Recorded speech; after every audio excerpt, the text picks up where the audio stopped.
honored to be here. I'm Amy. I'm the research nurse. And I can tell you that this is a unique position that I'm in. I was a bedside nurse, and I could see what currently was occurring with my patient, but I had no idea that the actions I was doing at the bedside had a tremendous impact of what their life would be like later. So when I joined this team, my eyes were opened tremendously to the long-term outcomes that our patients deal with. And so it's an honor to share what I've learned and to present with Joanna and Jim. You guys do tremendous work. We all have different responsibilities when we take care of the patient in the ICU setting. I am honored to watch incredible actions by our medical team make patients survive. It's tremendous when we watch a patient that has gone through CPR, maybe not just once or twice, but 3 times, and they make it. And we see all of these different actions occurring to this patient, and it's amazing that they're alive. Right now, we have 3.5 million. We have 3.5 million people surviving a critical illness because of the wonderful care that people like you give. Has a patient ever stuck in your mind? You can probably walk through your unit and you can think of patients that were in that room, that horrific circumstances were occurring, but your team came together and you saw them come through and leave your unit alive. But you wondered, what are they like now? I have a patient that I think about. There's multiple patients I think about as I walk through the various units. But one of them we've had the privilege of interviewing and talking to and following. She was in one of our research studies. Her name is Melissa. That's her husband beside of her. She came into our ICU with this basic flu, quickly escalated to pneumonia, and then she had ARDS. This very bright, intelligent woman, we would watch her in the unit, and you could get lots of reports from her attendings, as Dr. Wheeler, I know this physician knows very well. And you could watch her deteriorate physically in the bed. She had lots of delirium. And what was so unique is that it was amazing that she survived. She couldn't go home just yet. She had to go through lots of intensive rehab. And so about 6 years later, after this hospitalization, I get to sit in her living room with Dr. Jackson. And I get to hear questions answered by her of what life is like now. And if this is something that interests you, we have video series that maybe you can talk about on your unit, a discussion, because as you guys hear, I've heard some of the amazing things that you are doing locally and across other hospitals. It's wonderful to hear what the long-term outcomes are for patients when you're rolling out these new things that could hopefully impact and make better outcomes. So Melissa, when we were sitting in her living room, she talked about, and I'm sorry, I can't get, there we go. When we were sitting in her living room, it was interesting while Jim was interviewing, I looked over in her kitchen and there was a whiteboard. And there were all of these tasks, a list of things to do that her husband would write each day to help her remember what she should do. She physically had to learn how to walk again. She only had 2 steps in her house.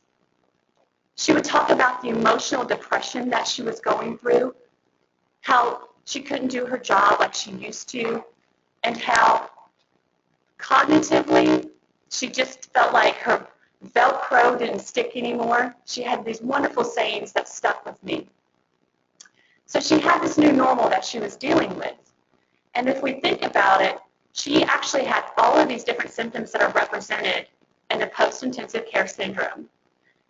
The term PICS was agreed upon by the task force, the Society Critical Care Task Force, in 2010. And a patient can have physical symptoms, new or worsening impairments with their physical symptoms. It can be cognitively, or it can be emotionally. Now, some patients can have all components or just one of those components. When we look at this model, I think you'll find it very interesting that we look at the patient and the different domains that can be impacted, but we also can look at the family. So first of all, let's focus on the patient. The patient, mental health-wise, we see that they have anxiety, depression.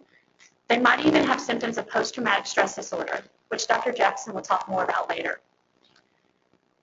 They possibly can have cognitive impairment, where they have memory issues. So Melissa, she had grown up in Nashville and driven around all the time. But now when she got behind the wheel, she would get lost in a town that she knew very well. She'd have attention problems. Things that were easy for her to do in her job, she couldn't do anymore. She also had executive functioning problems. Physically, she, at the end of her ICU stay, could not lift her arms out of the bed. And she was active prior. So all of these things together obviously decrease the quality of life.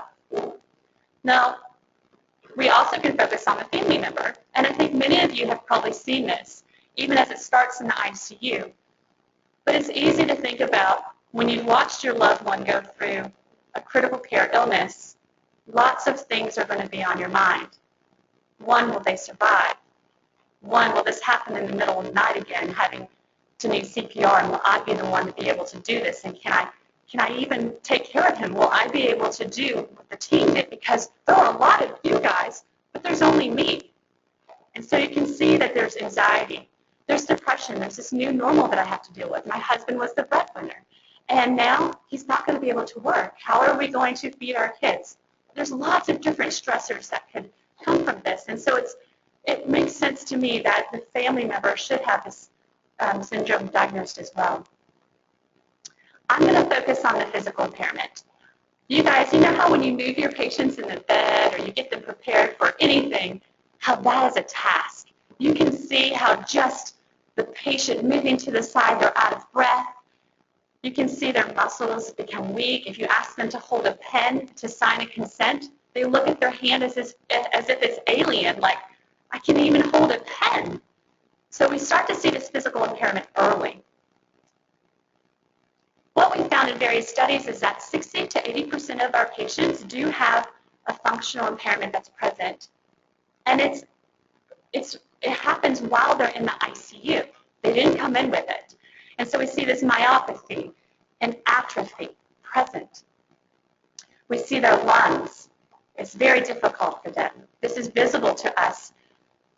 And of course, like just little things when you have your occupational therapist come in and they say, let's try to brush your hair. Let's just try to wash your face. This becomes like a marathon. It's tough. So there's some great studies for us. I want to focus on the front end of care. The early mobility in the ICU, Schweikert did this amazing study. And I love to point this study out to anyone possible that's thinking about doing early mobility in the ICU. What Schweikert looked at was he had two groups. One group, the red group that you can see above, they were in an interventional group. That means that the team started early mobility as soon as possible while they were ventilated. The other group, they did get early mobility, but it waited upon the doctor's ordering or whatever the normal system is within the ICU. Now, if I'm an ICU nurse and I'm looking at doing early mobility, you can see that from day 0 to day 7, they look pretty close. From day 7 to 14, if I'm still looking at these patients, and I have one patient over here that's getting this early mobility, and the other one we're waiting until it's appropriate in our own terms, they might look the same during my time in the ICU. But if I look at them a little further out, in day 14, you start to see these patients look very different. And what we're going towards is independent functional status. So what you might be seeing in the ICU might not look very different at the beginning. But if you were to be able to follow these patients a few weeks out, you could see this tremendous change. Patients getting back to their independent status. And so these are some of the findings that Schweikert found. There was less delirium by half. There was less days in the hospital. There were less days on the vent. Multiple great things were occurring with this group that got early mobility earlier within their care. So this protocol was what they used, and I think this is good to talk about because sometimes we think that we have to walk all patients immediately on the vent while they're in the ICU if we're going to be a true early mobility facility. That is wonderful if you can do that, but I think we also can think of things that we can do at the bedside that can implement this change. If I'm in a room, I can change the IV tubing, I can hang a bag, I could talk to my patient at the same time and say, Mrs. Smith, can you do 3 shoulder shrugs? Okay, I'm going to look at the urine output, all these things that I have to do. Hey, Mrs. Smith, can you do a leg raise? Can you lift that ankle? Can you lift it higher? Good job. We're starting the very early components of early mobility. Maybe while we're changing her bed, I can get her to dangle. I'm grouping those things together. Those are small increments of change that can mean a lot more independence for my patient. So this is a model that looks at, hey, we started with, they had a mobility team and a physical therapy team, and they started with active range of motion, and it progressed to a sitting position, to standing, to walking, and just trying to give your patient as much as they could do. So how do we maximize mobility? What are some tools in place that we as a team can look at? What I would focus on is the ABCDEF bundle. We assess for pain. We can think about if the patient's in a lot of pain, are they going to be able to do any early mobility for you? That's going to be tough. Can we compare our SAT and our SVT? If we wake them up, they can do more with us. A breathing trial. The choice of sedation. Are we knocking them out so they can't do anything? Are we giving them an opportunity to tell us what they need and to participate in this care that we're trying to do to get them better? Are we assessing for delirium? Are we doing things to help reduce it? Non-pharmacological things at the bedside, glasses on, hearing aids in, lights on during the daytime, things like that. And then there's this great team member that wants to participate that's in the room, and that's a family member. And how can we empower them, give them knowledge, and help them participate in the care we're giving? This is the bundle that you guys are focusing on in a lot of the hospitals. And this is something that will optimize pain management if we utilize this bundle. It will help us break the cycle of deep sedation. It will help us reduce the incidence of delirium. And it will improve short and long-term ICU outcomes for our patient. And overall, this will reduce health costs. What I'm going to do now is turn this over to Jim Jackson, and he's going to talk about cognitive impairment. Thanks, Aimee. Thank you. So great to be with you all here today. My last memory of Memphis is one that will endure for a while. I was at a meeting in Little Rock with my wife and family, BA research meeting, and we stopped in Memphis to get some barbecue, of course, as people do. And we were in a neighborhood, I don't know what neighborhood, but I think it was in the movie The Blind Side, I'm pretty sure. And so we had a great meal, and we were leaving, walking out of the restaurant, and we got into our minivan, and as I got into the minivan, I noticed 3 or 4 people get out of the car, and I thought to myself, you know, they look really official, they look like they're really on a mission. And I looked, and I noticed that they had jackets that said ATF on the back, alcohol, tobacco, and firearms. And I watched as one of them drew a gun, actually, and aimed it at the front door. And I said, Michelle, this is really exciting. You know, something's going down here. And of course, she said, we're getting out of here. Get out of here. And of course, we did. We got out of there. But something I haven't had happen before and haven't had happen since. But it's pretty interesting. So hopefully not quite as much excitement tonight on the way home, we'll see.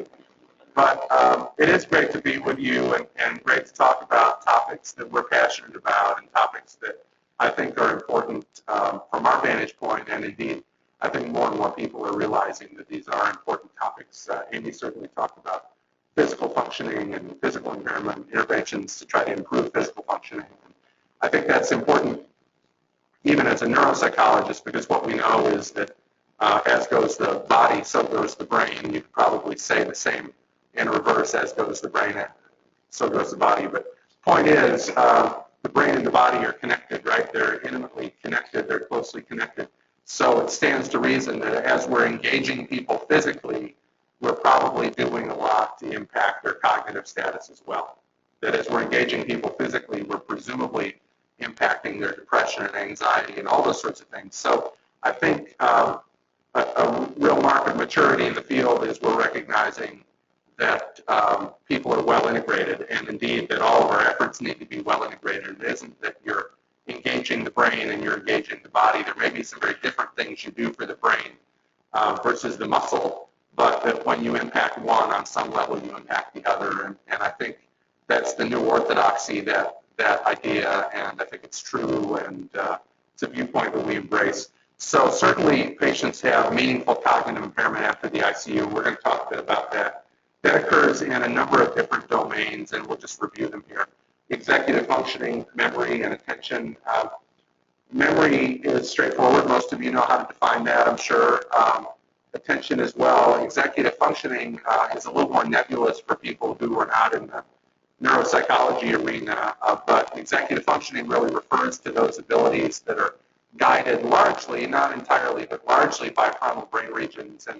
And those abilities involve things like multitasking and shifting set and juggling a lot of balls at the same time and organizing and staying on top of things and remembering the phone number that you're trying to dial as your son is trying to tell you about the Steelers game and the touchdown that just was scored, and you're trying to remember and he's trying to distract you. So all of those sorts of things, working memory, are in the executive functioning domain. And what we see is that cognitive impairment in our patients occurs with respect to executive functioning, memory, and attention.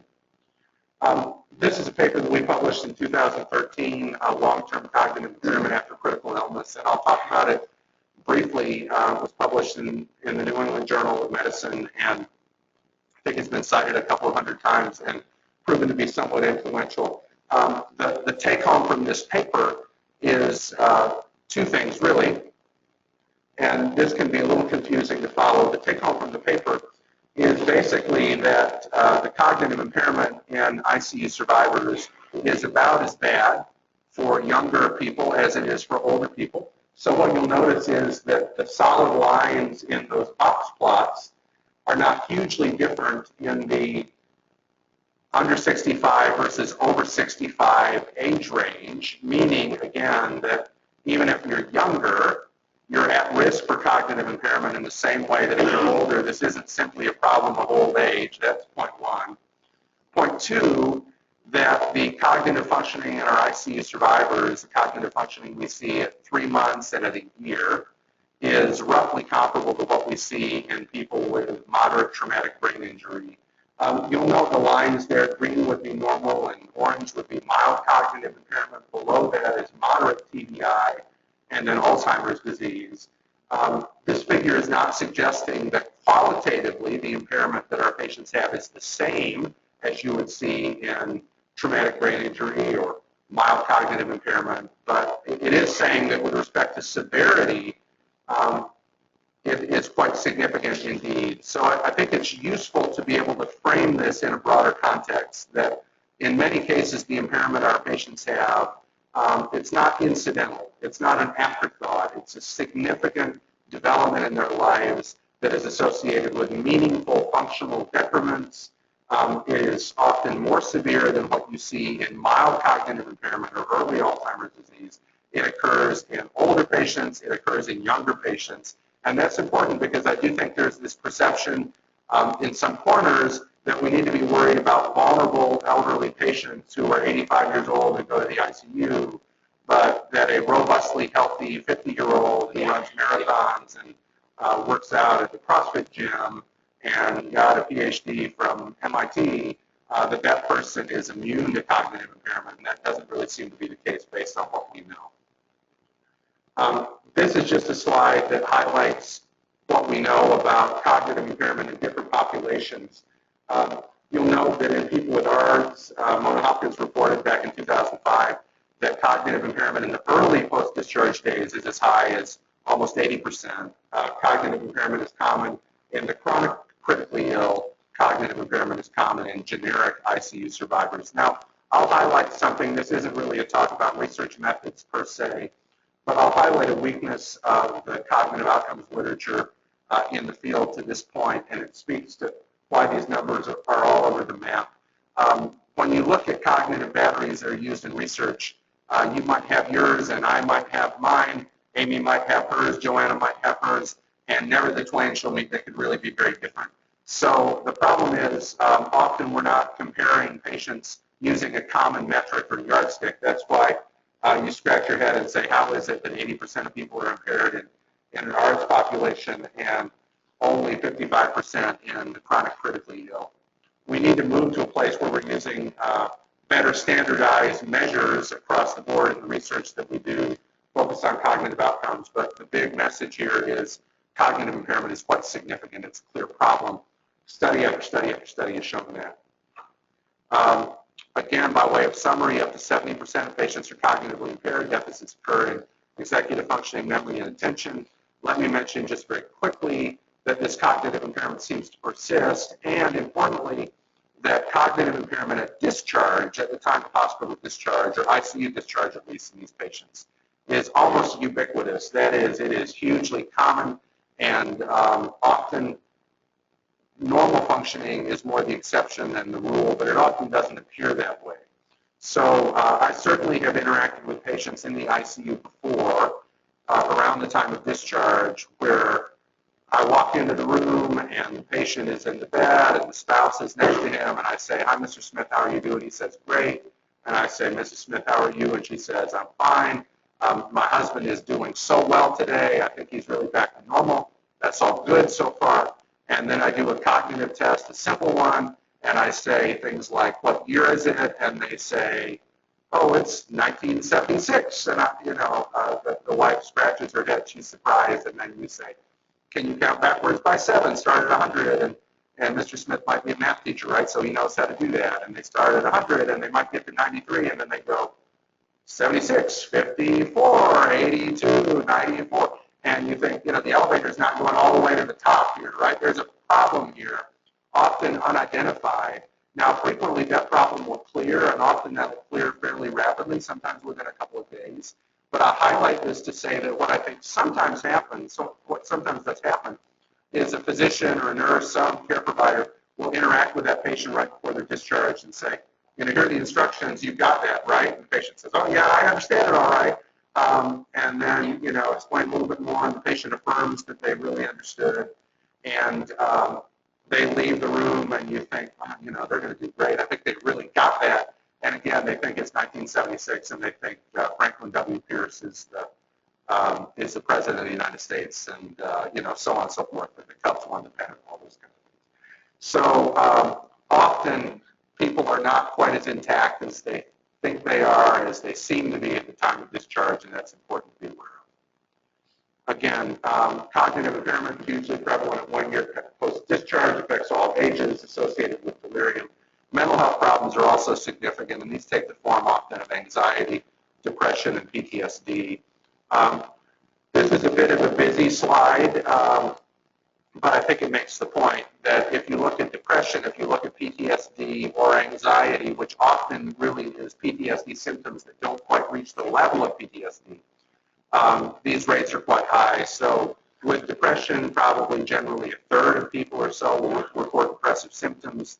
In the case of anxiety, it often is a quarter to half of ICU survivors. In the case of PTSD, this is really hotly debated. More recent numbers suggest that it's a little bit less common than people have believed. We'll publish a study in the next few months that will say that we think PTSD in our ICU probably occurs in 10% of patients or so. That's a lot less than 40%, but it still is probably 3.5 times what is typical in the population. So however you slice this, whatever number you arrive at, PTSD is a clear concern, as is depression and anxiety. By now, 25 or so studies have been done on PTSD. Again, point prevalence of those studies, the median point prevalence is 22, probably lower though. This is a really good quote from an article in the British Medical Journal by Sarah Wake, herself a physician who talked about her PTSD. I'll just read it quickly here. Dr. Wake said, I would make detours while traveling to avoid the sight of a hospital. I couldn't watch hospital documentaries or dramas. I hid all my medical textbooks and journals. This is getting at issues of reminders, right? You want to avoid often reminders when you're PTSD. I enjoyed sport, but I began to avoid exercise.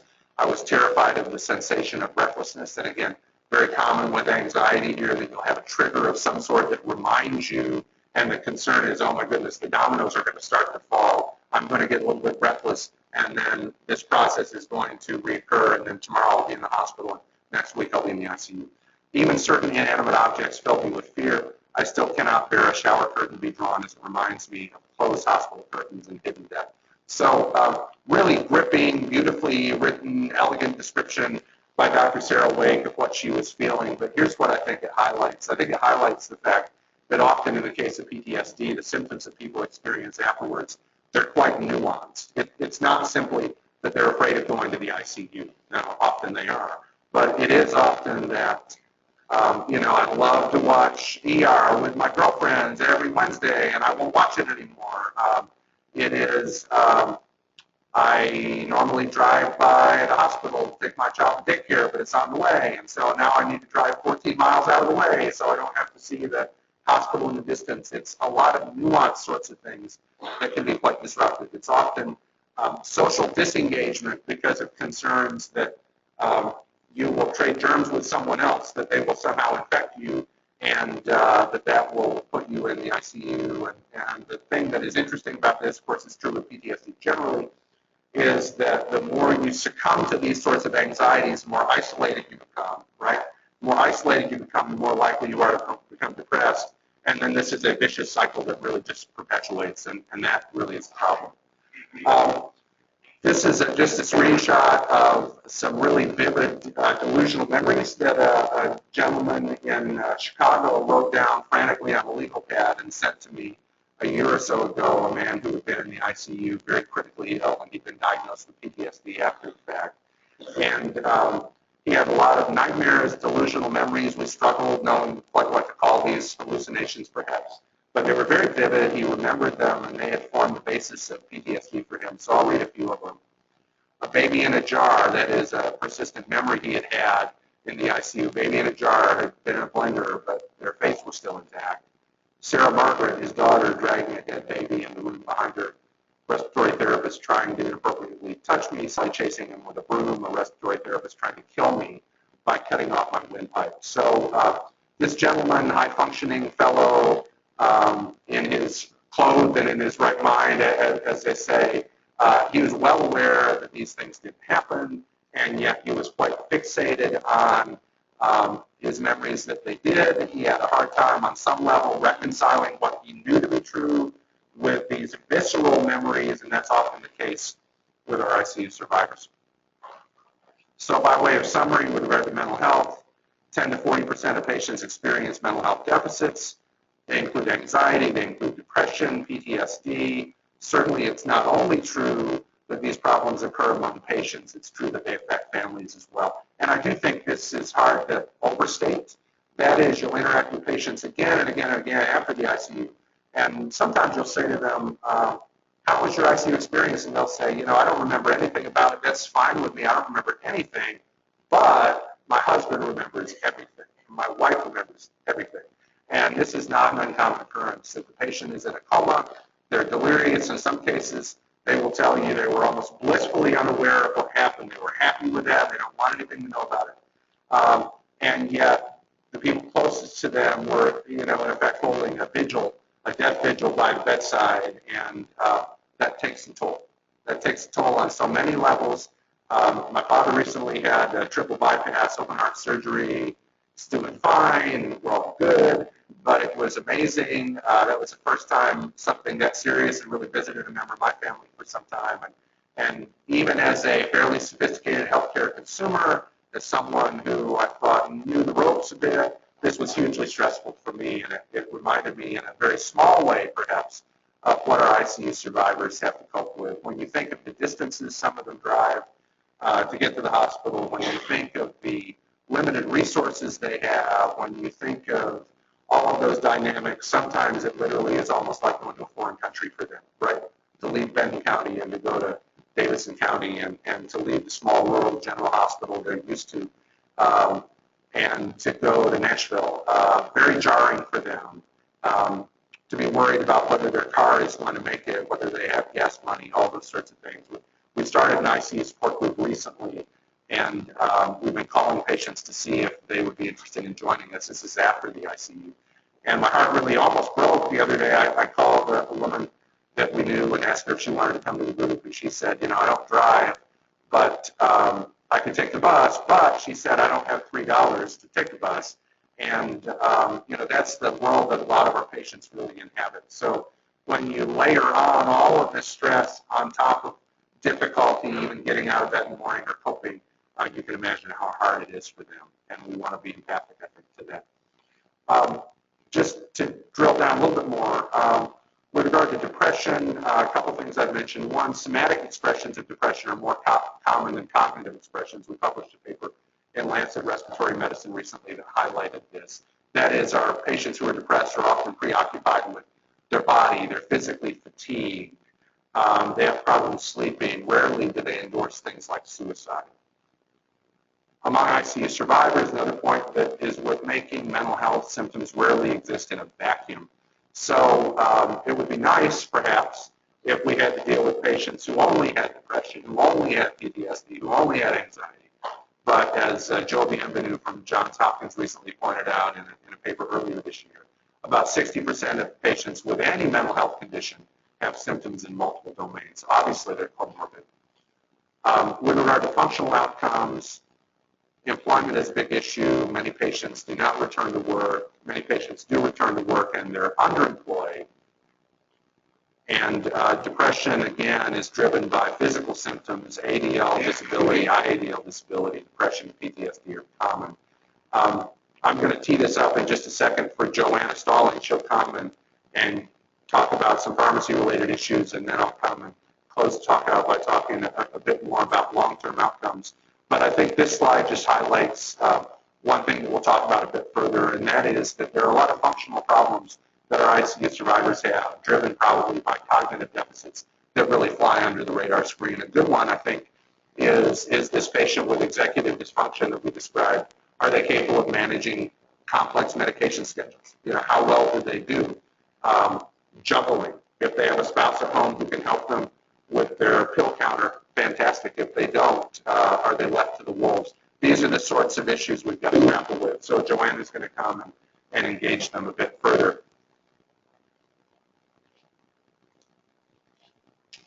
Here you go.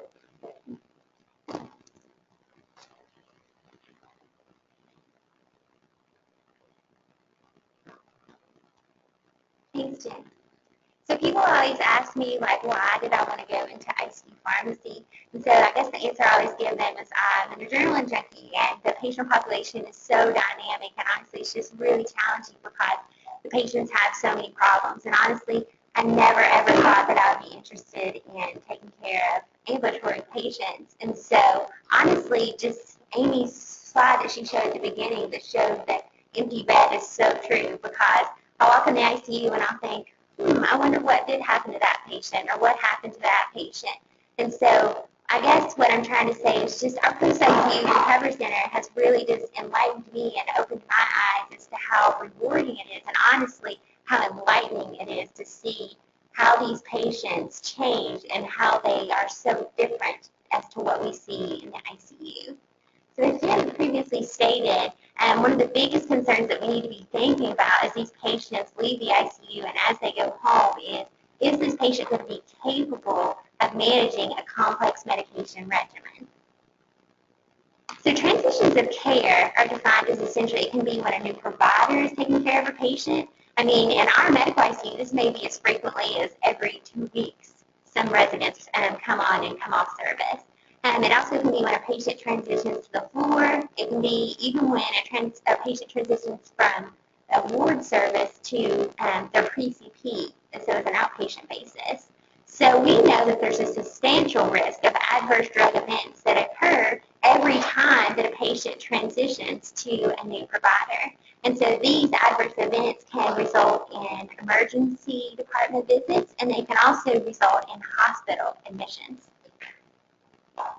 So the first study that we will review is the inappropriate medication prescriptions in elderly adults surviving an intensive care unit hospitalization. So this study was conducted at Vanderbilt. It was a small study of 120 elderly patients, and essentially all it was a patient's medication lists were evaluated when the patient was admitted to the hospital, when they were transferred from the floor service to the ICU service, when they transferred to ICU service to the floor service, and then also when they were discharged from the hospital.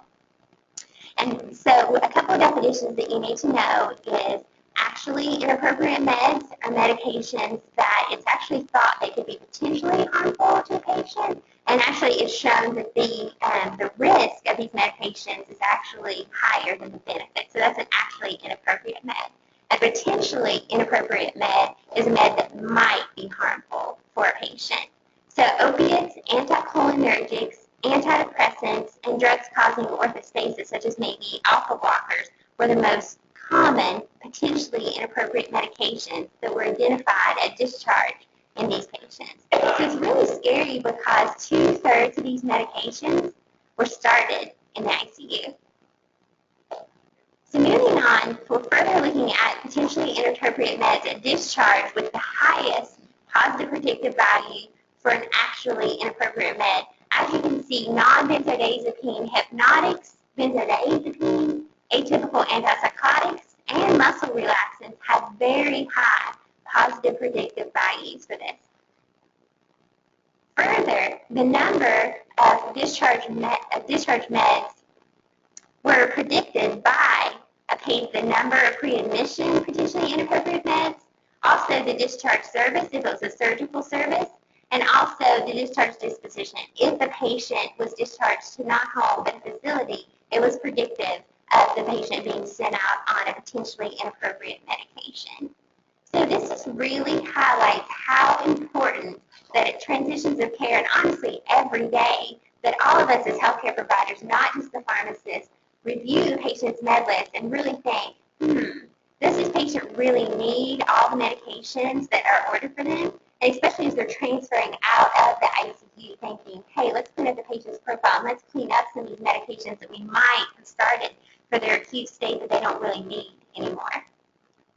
So the next study that I will go over with you is the association of ICU or hospital admission with unintentional discontinuation of medications for chronic diseases. So this was a large study that was published in JAMA in 2011. It was a study of 300,000 Canadian patients using admission records from hospitals and outpatient prescriptions.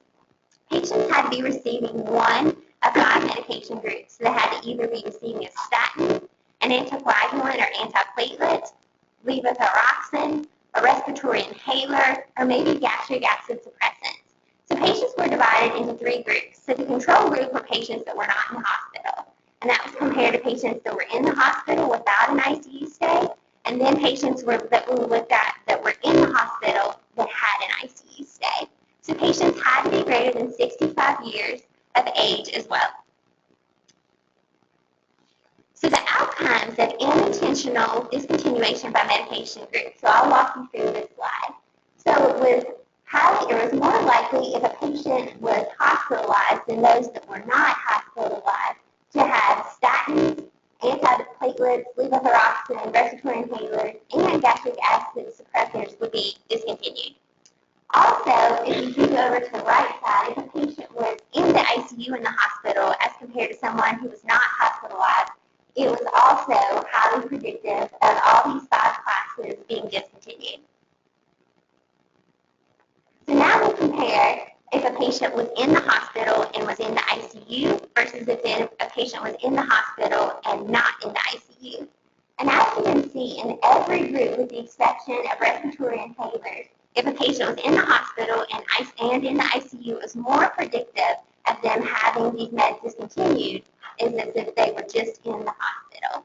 And further, which is even more scary, if a patient had their statin discontinued or if they had their antiplatelet or anticoagulant discontinued. This was predictive of death, of emergency department visit, or emergent hospitalization.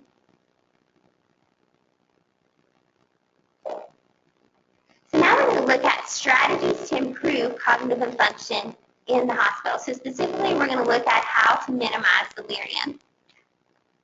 So you all, I'm sure many of you in the room are familiar with the confusion assessment method in the ICU, or the CAM ICU. Essentially, we think about the 4 features. We think about inattention, acute change in mental status, also altered level of consciousness, and disorganized thinking. This is a tool that can be performed in less than a minute. It's been translated into over 20 languages. And we know that when you implement this in your hospital, it's very important to have physician buy-in. And it's also very important that when this is presented on rounds, to actually do something with it. It's important to implement non-pharmacological measures to treat this, and potentially pharmacologic measures if needed. So moving on, unfortunately, there's no straight path as to what to do with delirium. There's no magic drug. And actually, this is more about like strategies as to what to do than it is specific agents to treat this. So a helpful approach that we like to teach people to treat delirium would be to stop, then think, and finally to medicate. So when we think about stopping, we're specifically first talking about stopping sedatives or analgesics. So we're thinking about the spontaneous awakening trial, or the SAT. So at Vanderbilt, what we do is the nurses have a protocol. So the night nurse, about 6 o'clock in the morning, will look at the patient, and if they meet certain criteria, then they will turn off the patient's sedative or analgesia. And then when the day nurse comes in and the night nurse is passed off to them, they will turn off the sedation or analgesia if the patient has met certain criteria. It's also important to consider, is the patient on the minimum amount necessary? So this is why it's so important that every day we discuss what the patient's goal RAS is and what their actual RAS is. And do they meet? How do we get to this patient's actual RAS? And is their goal RAS appropriate? Could we, if we cannot for some reason turn off the sedation or analgesia, can we potentially decrease the dose of these? Also, do the sedatives need potentially change? Maybe you have a patient that has hepatic dysfunction or renal dysfunction, and maybe they need a different agent. So moving on, thinking about the mnemonic THINK, the T stands for toxic situations. So we think about specific disease states that are predictive of delirium. So maybe a patient has congestive heart failure, maybe they have shock. We think about a patient that's hypoxic. I as if a patient would have an infection. N is non-pharmacologic interventions, which Aimee already highlighted on, such as maybe mobilizing the patient, opening the blinds, potentially eye masks, earplugs, massages, or even potentially pet therapy. And finally, K would be electrolyte problems. So we know that maybe hypoglycemia or hyponatremia would be predictive of a patient developing delirium. So now we're going to move on and we're going to look at strategies to improve mental health while in the hospital. So first, it's very important for us to set realistic expectations. So we always recommend to patients that they can go to our website, www.icudelirium.com, or maybe www.icudelirium.org that Aimee already referred you to. And these websites are great because honestly, they go over some of the stories that Aimee had talked about earlier, the Melissa and Doug story. And it has a lot of testimonials on there that really show what some patients really experienced after the ICU. There's quotes on there like, I felt like a computer that couldn't reboot. So that's a really good example of maybe what this patient is going through is pretty normal, and just to really help them and the family members realize that they're really not in this alone, and to really point them in some of the directions that we're going to discuss, such as maybe a post-ICU follow-up clinic or some kind of rehabilitation to help them get back on their feet. Also, to promote reality sorting strategies. So once again, if your patient is maybe delirious and they are seeing things or hearing things, to really just recommend to the family that they reorient the patient. So potentially they could bring in pictures from home. I can think of an example where this man was a very big fan of his dog, and he had a giant stuffed dog that resembled his dog that his family had brought in. So just really teaching the family how to reorient the patient as to what's going on, what's reality versus what is part of the delirium. Also, we think about ICU diaries. So there was a study that was in critical care in 2010 that showed that ICU diaries can decrease the incidence of post-traumatic stress disorder following ICU stay. So an ICU diary is essentially where a patient's family member or potentially a nurse or someone else essentially just accounts for every day what's going on with the patient. So they keep this whole diary, and maybe they take pictures of the patient, and the whole purpose of this is just most of the time these patients are not going to have any recollection of honestly what happened in the ICU. It's going to be a blank memory. And it's really going to bother them and really may induce PTSD just because they don't know what happened to them. So if someone has taken the time and written this out in the diary, the patient can really just read through this once they get out of the ICU, and it may help them to not develop PTSD just because they're going to further understand what happened to them, and they can walk day by day by day as to how they progress through their critical illness. Now we're going to look at post-ICU treatment and management issues. So now Aimee so vividly talked to you about front-end strategies. We're going to talk about back-end strategies. So in other words, what happens after the ICU. So when we think about post-ICU care, honestly, we're going to talk about ICU follow-up clinics and other potential resources for patients. We've already talked about maybe potential websites like www.icudelium.org or maybe the ICU Liberation website. Other things that we can do are things we've already talked about. So really just letting the patient know and letting the family member know that all these different things that they're going through are essentially normal. And to let them know that other people are going through this as well. This might be strategies such as what Jim has already talked about as potentially going to a support group where that they can relate to people that have gone through this themselves. So the Thrive campaign is a campaign through the Society of Critical Care Medicine that both Jim Jackson and myself are members of. So the whole purpose behind the Thrive campaign is to educate providers, so not only providers like you and I that work in the ICU environment, but to also educate providers who have no idea what post-ICU syndrome is. So maybe a PCP for someone, so maybe a family practitioner or a person that practices internal medicine, or maybe just a general surgeon, people that have no idea what this is.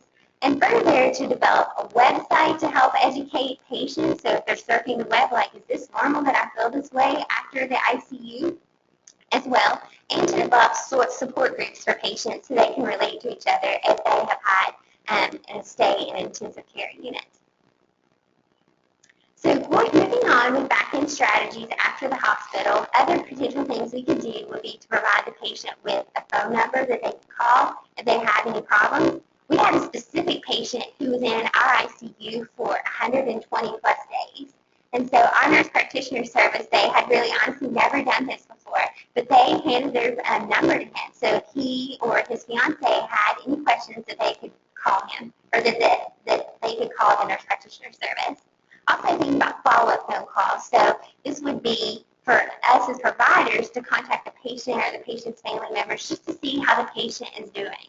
And also ICU follow-up clinics, which we're going to talk more about momentarily. So this is a picture of our post-ICU recovery clinic at Vanderbilt. So essentially, our recovery center was started in mid-2012. And generally, our rule is we try to see patients within 2 weeks after their discharge. It's multidisciplinary in nature.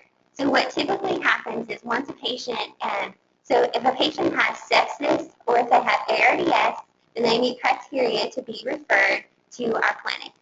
So once they come to the clinic, the first thing that happens is they have a 6-minute walk test, and they also get spirometry. I'm usually the first provider that goes to see the patient, and so I'll interview the patient and do an extensive medication history, looking for if the patient has medications that don't have an indication, if the patient needs medications, if the patient is having an adverse reaction, can the patient afford all their medications. So I report all of this back to the team. Then a nurse practitioner will go see the patient, and they really focus on specific sequelae that really might have resulted from the ICU, maybe skin breakdown, maybe problems with the trach, maybe any kind of like intravenous catheter access that the patient might have. And then they also come back and report to our team. And then Jim Jackson, our nurse psychologist, will go and perform different evaluations evaluations on the patient, which he will go more into momentarily, to assess for depression, to assess for PTSD, and various other things, and we'll come back and report to the team on what he's found. And finally, our senior physician, Carla Sieben, will essentially go see the patient and put together everything that we have found and a plan for the patient. And what our goal with that is essentially to send this to the patient's primary care provider, essentially to tell them what the patient has been through in the ICU and to help make a better transition back to their normal primary care provider. With that, I'm going to hand the microphone back over to Jim, and he's going to talk about some of the neurocognitive testing that is done in the post-ICU recovery center. Thanks, Joanna. And I know we're probably up against the clock shortly here, so I'll move quickly. There we go. So we do have an ICU follow-up clinic. The Vanderbilt ICU Recovery Center has been going on for a couple of years, and it's really a privilege to see these patients after they leave the ICU because, again, many of you and certainly many of us see them while they're in the ICU, wonder what the outcomes are that these people experience, and we're learning as we go. This is a model that probably needs to be validated. It hasn't yet empirically. We need to do more research, but there are reasons, intuitively at least, to believe that it's helpful, and anecdotally, we have so many stories of patients who report that it made quite a difference for them. We think that it does, and we think that it's a model that will catch on, and in fact, it's catching on. There are a couple of clinics around the country that have started even in the last year, one at Brigham in Massachusetts, another at University of California, San Diego at their flagship hospital. So people are embracing this model, and we'll be happy to discuss it with you anytime and at length, even outside the boundaries of this talk, because we are passionate about it. We do a short assessment battery when we see these patients. Generally, every patient gets this or something like this. There are a few patients who clearly don't have any mental health problems, any cognitive problems, and in those cases, my visit with them would probably be very short, and I might not do a formal assessment, but that would be the exception probably rather than the rule. So we look at cognition via some screening tests, the MOCA, which is kind of a mini mental state exam on steroids. It's a short test, but a little more challenging than the traditional MMSE that you might be familiar with. Trails A and B, which are brief tests of attention and executive ability. We assess depression with the BDI-2. Sometimes we use the hospital anxiety and depression scale. We look at PTSD using something called the post-traumatic stress disorder checklist. And then we frequently try to engage daily functioning in these patients and try to inquire about functional decrements. The last thing we assess, that is functional decrements, that's a difficult assessment to do because we're asking patients, can you balance your checkbook? Can you drive? How do you do cooking? Etc. And as you're aware, when patients leave the ICU, they often have not transitioned back into their normal life. They're making estimates about how they would do. Often they haven't engaged in those things yet. So we struggle to know exactly how to assess their functioning. Cognitive rehabilitation is something that is increasingly considered with medical populations as a very viable strategy. If you look broadly in the literature, you'll see that cognitive rehabilitation is occurring with patients with chemo brain or chemo fog.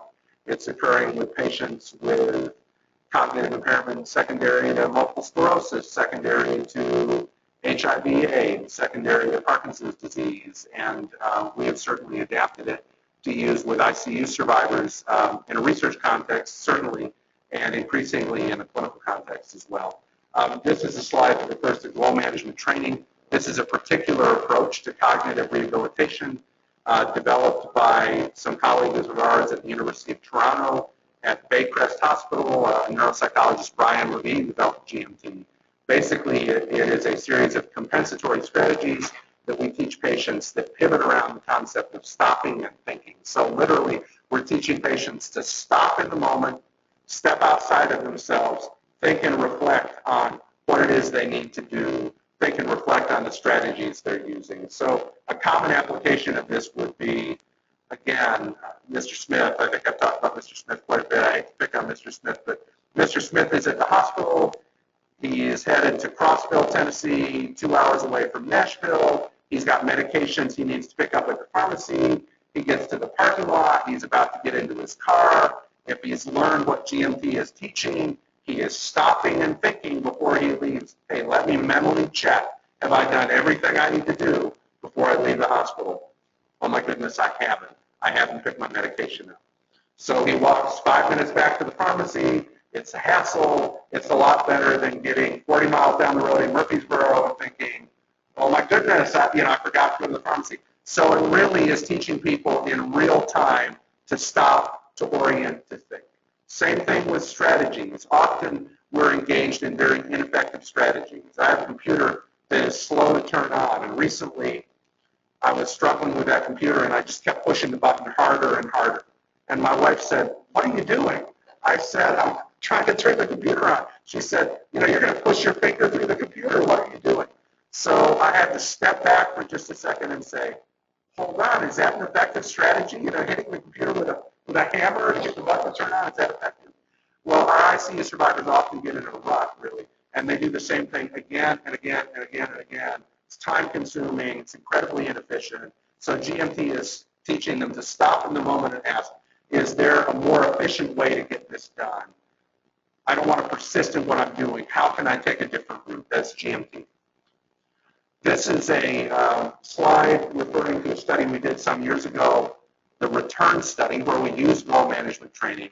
And what you'll see there is that in the intervention and the control group, scores on this test called the Tower test, which is a measure of executive functioning, mean scores were quite equal at enrollment. People in both groups scored around a 9, which is a little bit below average on the Tower test. What you'll notice, though, is that at 3-month follow-up, there was dramatic improvement in the intervention group. The study has a lot of weaknesses, a small n, a fair number of dropouts. It clearly was pilot in nature. There are a lot of limitations. But there was a signal here. There was a signal that the intervention group, relative to the controls who didn't improve at all, the intervention group had substantial improvement in an important complex executive functioning measure after receiving GMT, and there are many other studies that show that. So cognitive rehabilitation, I think, is a very viable strategy for patients. Referring patients to rehabilitation psychology, speech pathology for rehabilitation, I think it's something that should be considered. There are a lot of outcomes that fly under the radar screen. I'll talk about these quickly. They are important. Fitness to drive. We don't think about that in medical ICU survivors very much, at least I'm not aware that we do. Some years ago, I was at a patient's house. I visit patients as part of our research study. I was at a patient's house, an elderly man, 88 years old. I remember him well. Drove up to his driveway. He was pretty infirm and frail, and he had a sledgehammer, not a big one, but a medium-sized sledgehammer. He was trying to pound out a dent that was in the bumper of his car. And I was so struck by that. It was so interesting. This 88-year-old man, he was swinging a sledgehammer. And I said to him, what is going on? What are you doing? And he said, I just had a car accident. And I said, well, how often do you have car accidents? He said, this is the first one that I've ever had. And that had happened 3 months or so after he left the ICU. So I thought, isn't that interesting? And as I started continuing to visit patients in their homes, I started regularly asking them, how's your driving? Have you had an accident? And sure enough, time after time after time, patients started saying, I have. These elderly patients started saying, I have had an accident. I had a fender bender, cut from the traffic, crashed into a car, crashed into something by the side of the road. Never did that before. So we did a study recently. We need to publish the results. They're quite interesting. And basically they demonstrated that patients perceived, at least, this was a survey we did, but patients perceived that their driving ability was dramatically worse after the ICU than it had been before. Our younger patients felt like that driving ability recovered nicely after a year or so. Our elderly patients felt like their driving ability decreased drastically, and it never improved. So really interesting and important partly because unless you live in New York City or Chicago or a few other places, a car is synonymous with independence, right? A car is synonymous with social connection, going to church, going to the doctor. So if it is true that a lot of our ICU patients are not really fit to drive, that is, our ICU survivors, that may mean that they're increasingly isolated, and that's a concern, so we need to talk to them about driving. Obesity is an issue that we rarely deal with, and I think it's an important issue. Many patients lose substantial amounts of weight, and not only obesity, weight loss. Patients lose substantial amounts of weight during critical illness hospitalization, and you're aware of that, certainly. We have people who joke about the ICU diet. They'll say, this is the most expensive diet I could have ever had. It's much more expensive than Jenny Craig, and on and on. Trying to make light of something that isn't so funny to them, although they joke about it. But it is true that for a subset of patients, they lose a dramatic amount of weight. And in some cases, even though that's muscle, it's not the best way to lose it. It's good for them to lose that weight, and they're concerned about keeping it off. And if we don't intervene with them, obviously they'll move right back to the status quo. So issues of weight control. Smoking cessation, a big issue for me as a psychologist that I'm very concerned about and interested in. Many patients here in Memphis, many patients in Nashville are rural patients, are older patients.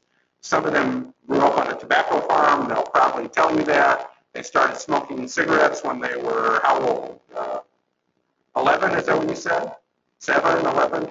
Yeah, right. Very young, start young. So often, by the time they're 40 or 50 years old, 60, many of them will tell you they've never gone a day without smoking a cigarette, but they certainly haven't gone a week, right? Haven't gone a month.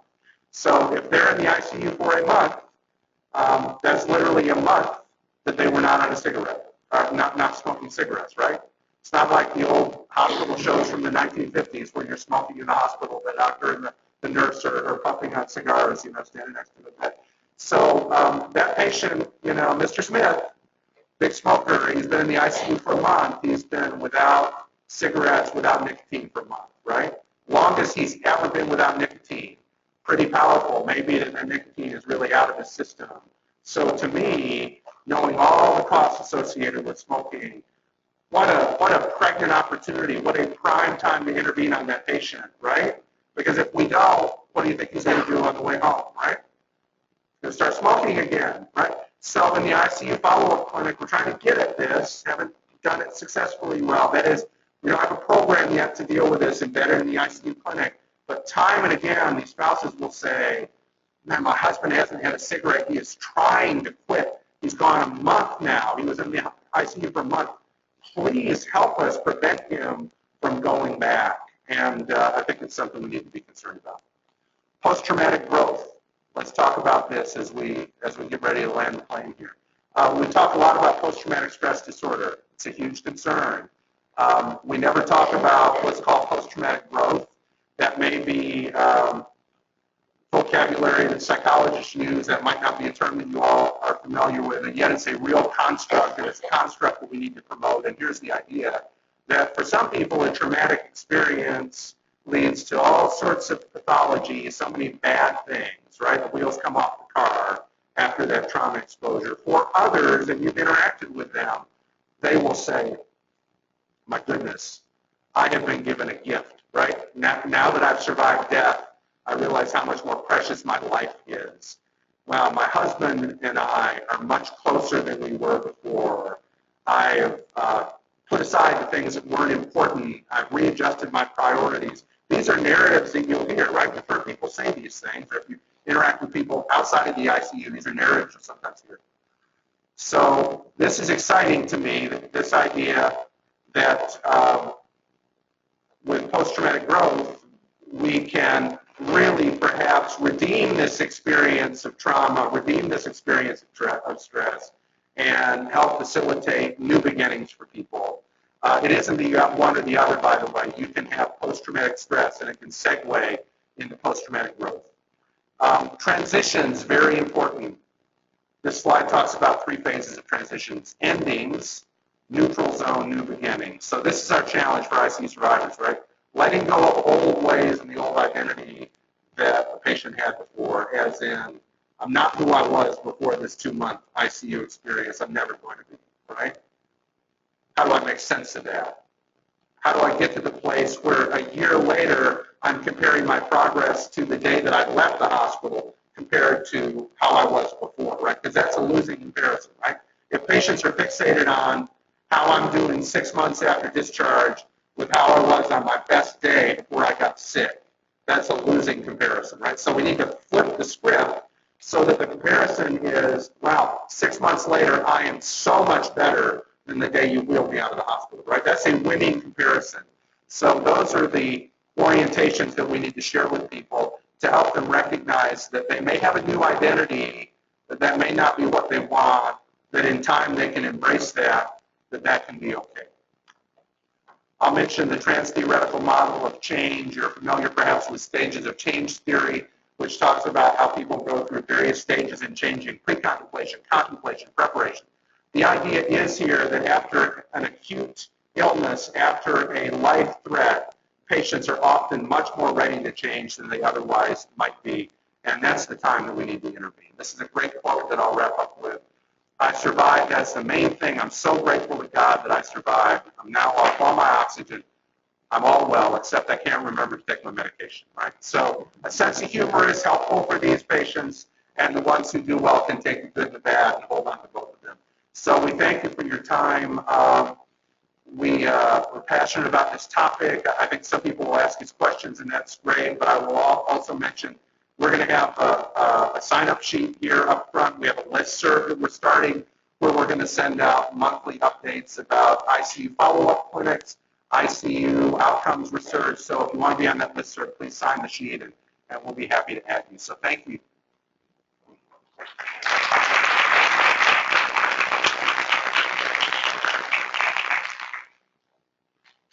Thank you so much. Wonderful presentation. Please, if there are any questions, I'm going to check on the remote sites and see if there are any questions as well. Yes. You spoke a lot about cognitive impairment. Do you have any mechanisms or proposed mechanisms by which this occurs, including possibly imaging evaluation? There have been a few imaging studies done. We've done a few at Vanderbilt. And of course, we're limited by the fact that we didn't image people before, of course, so we don't know exactly what their brains look like, but they often have atrophy in the hippocampus. They often have low atrophy in frontal brain regions. They often look quite abnormal. There have been a few studies that have looked at the relationship between delirium duration and abnormal MRI findings. And there seems to be quite a link there. I think we're not completely sure that we can establish cause and effect, but we do think that delirium is probably fundamentally injurious to people's brains in some cases. Other contenders, if you will, hypoxic sorts of insults, inflammation associated with sepsis, glucose dysregulation, those are things that come to mind. The things that we struggle with a little bit that are confusing are that sometimes we see people who have all of those insults and they have an intact brain. Sometimes we see people who have none of them or few of them, and they seem genuinely to be quite impaired. I saw a woman just the other day who was barely critically ill, if you will, and she seemed to have quite profound cognitive impairment, and temporally she was quite sure that the problems began on the heels of the critical illness. So I think we are a little uncertain about how that works. How is it that one person is so resilient, another person's not? But I suppose, on the other hand, that's not hugely different than what we see in other areas where, for instance, there are some people who have a massive dose of trauma, don't develop PTSD, some people who are exposed to just a very little, and they do. So there is a mystery, but we think those things are all contenders. Delirium is one that we focused on heavily because we think that of the things I mentioned, that is perhaps the most modifiable. That is, it's hard to eliminate sepsis, but we could seemingly reduce delirium duration. So that's where a lot of the effort has gone. Good question. Other questions? Yeah. How long are your guys are the meetings with these patients? And how is it with, because you said we kind of have the same thing here with us, give people an hour and a half away. We have a hard time. We try to see people do hospital follow-ups at least 2 weeks after they leave the hospital. Yes. That is notoriously one of the worst people to try to put in somewhere that they never show up. Right. So, especially for me as a nurse practitioner, seeing these patients before they leave, what are some little nuggets I can maybe hopefully say, please come on? I do think, and we actually had a discussion about this just the other day because we too have, some people who no-show. So I do think we feel like the more we can front-load these conversations with patients before they leave, and the more those conversations can be had with patients by people who are going to be treating them in the clinic, the more powerful that is. I think if their physician is willing be a great idea to go to follow-up clinic. That carries even a little more weight than Joanna talking to them or me interacting with them. I think calling them after the fact, after they leave, and saying, Mrs. Jones, why didn't you come to the ICU follow-up clinic? That often is a hard sell, and that's proven to be for us. The other issue we grapple with a bit is many of these patients genuinely have a lack of awareness. I mean, they really are quite cognitively impaired, but they really don't know it, So sometimes you're having to convince them, not always, but sometimes you're having to convince them of the urgency of something that they're viewing as incredibly elective and very minor importance, and that's a challenge. When we do see them, the whole process usually takes 2.5 hours or so. That is probably about as long as they can handle. We saw a woman a couple weeks ago. I think she was with us probably for 4 hours. We'd love to add physical therapy. We'd love to add psychiatry. We want to keep adding all these specialties. But patients have said, I think it was Roberto Duran, the boxer, who put his hands up and said, no mas, famously. And might have that wrong, but I think it was him. So that's what our patients got to say. 4 hours, no more. And that's our dilemma. We'd like to add more specialties, but if patients aren't going to tolerate it, I think it's a very low yield thing for us to do. Other questions? I think we have a question from the remote side. I'm trying to see. Looks like a question in there. Yes.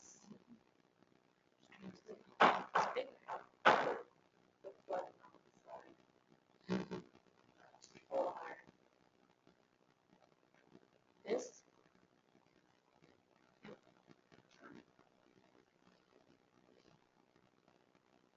Okay.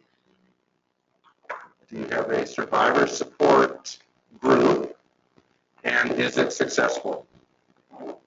Considering the resources necessary to provide post-ICU care, similar to the Vanderbilt experience.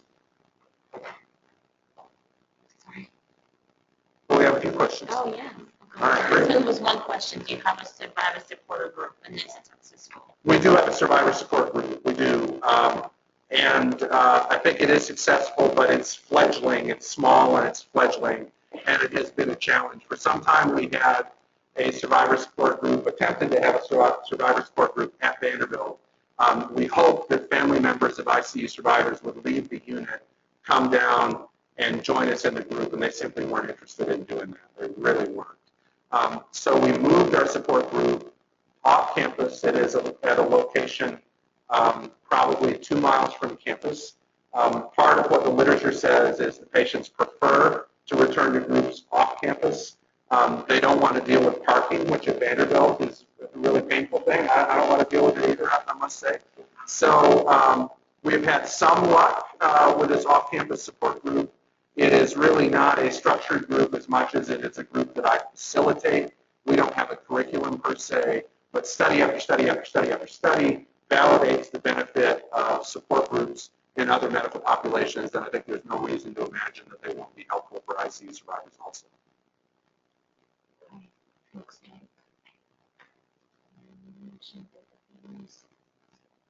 Okay, so you mentioned that the families also suffer during the ICU event with their loved one. Do you provide any support for the families during this period? I don't think we provide as much formal support as we would like, and I think that's true for most ICUs around the country. We don't quite have the equivalent of a Ronald McDonald House for adults of family members of ICU survivors.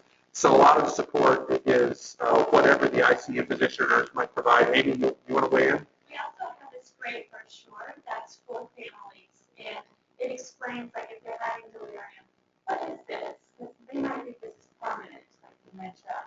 So we explain those differences, and we give a list of bedside things that the family can do, such as orienting them often, their voice they trust. So really basic things, but that also has like a website of information for those that are savvy on their phone and want to look further. But I think that's helpful because, again, as a research nurse or bedside nurse might go into the room, it starts the discussion of, okay, you might be struggling with some of these things, and here, let's address this, and just start educating at the front end so this is not a shock when they leave to go home. I think that's right. Framing expectations, hugely important. Educating people as much as we can, hugely important. This idea that knowledge is power, I think, is really valuable. To the perhaps last question, I'll read it. Considering the resources necessary to provide post-ICU care similar to the Vanderbilt experience, what should be the first thing we should work on as those new to this issue? I think that's a really great question. And I'm not trying to punt on it. I'm not exactly sure what the answer is, but I'll add a couple of suggestions. One, you need passionate people on the team to do this work who are not concerned about being compensated, not concerned about being credited, who are not so concerned about work-life balance, perhaps, that they aren't willing to take this on, because it is a challenge. And you have to add it, usually in the early stages, you have to add it to everything else you're doing. In our experience, that's how it's been. We haven't had the luxury of saying, we're going to clear a few things off of our plate to add this. We've added it to what already is going on. The hope is that we'll be successful with that, and then we can go back to administration and say, now can you subtract a bit from us? You know, we've shown you that we can do this. What can you take off our plate? Early on, though, I think you need committed champions who are willing to take the lead here. I think the other thing is you need to jump in the deep end of the pool. At least that's a suggestion we've given people pretty consistently. If you have people who are ready to do it, and you wait until you feel like you have it teed up perfectly, 10 years from now, you know, I'll be almost 60, I'll be giving this talk, and I'll be getting the same question. So now's the time. You know, if you're ready, don't be cavalier about it, but don't wait. Just jump in and get started, see what you can do, and try to determine what is low-hanging fruit and take that on first. We'd be happy to have any of you at Vanderbilt. We'd be happy to host you. If you want to come for a day or for a few days, we'll take you to the ICU follow-up clinic. We'll listen to some country music together and have a good time. So come on. Any other questions? I had a question. How do you get the patients referred to you as of right now? Do you just identify patients as they get discharged on your own, or do you actually have? We do identify them. Why don't Joanna take this?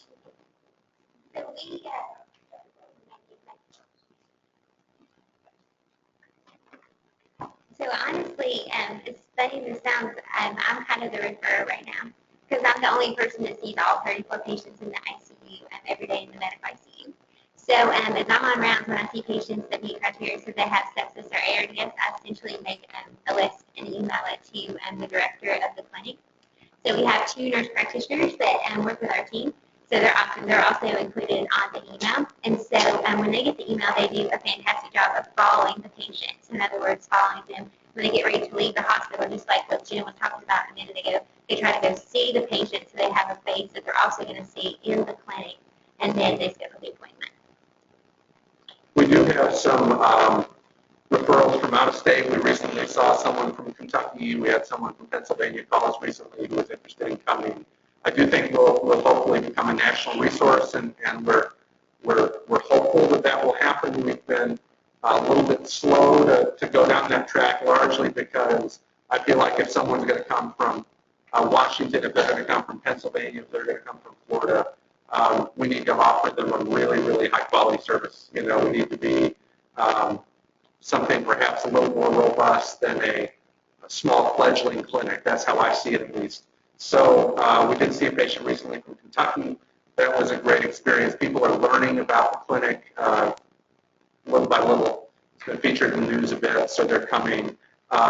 Again, if you're interested in starting a clinic, we'd love to have a conversation with you about it. We don't have all the answers. We know what mistakes we've made, and we can help you avoid making those, at least. So thank you. Any other questions, final questions? Thanks so much.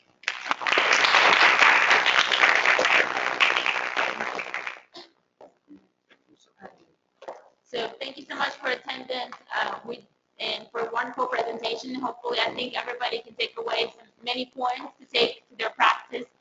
We do have a raffle at the end for a prize. So if you put your name, if you wrote down your name on the index card, there's a chance you may win a prize. Just stick around for a couple more minutes. Oh, and don't forget to turn in your CE or fill out your CE evaluation by Monday, please.